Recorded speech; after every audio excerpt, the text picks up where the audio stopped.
Good day and welcome to another WIZZWATCH. This is your host Marlon Roll, and I have one stock to talk to you about for trading on Thursday, December 3rd, 2020.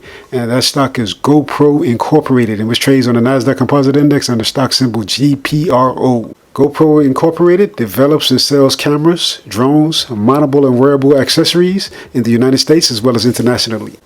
The company offers cloud-connected Hero 7 Silver, Hero 7 Black, and Hero 8 Black waterproof cameras. Max, a 360-degree waterproof camera. GoPro Plus, a cloud-based storage solution that enables subscribers to access, edit, and share content.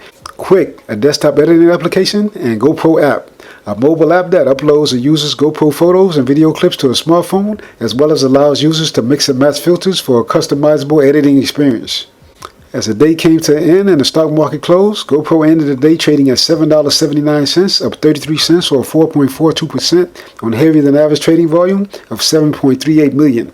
The average daily trading volume for the stock is 5.14 million. What I'm looking for going forward is a breakout in price above its November 18 closing price high of $8 in order for this stock to continue its price advance. So please set your alerts and keep this stock on your watch list for a breakout in prices in the days and weeks ahead. Thank you again for listening to another WIZZWATCH. Have a great day and happy trading. For trading involves risks, these are not buy recommendations. Please do your own due diligence or get help from a professional before trading. This has been a WIZZWATCH presentation. Please subscribe, share, and don't forget to hit that like button.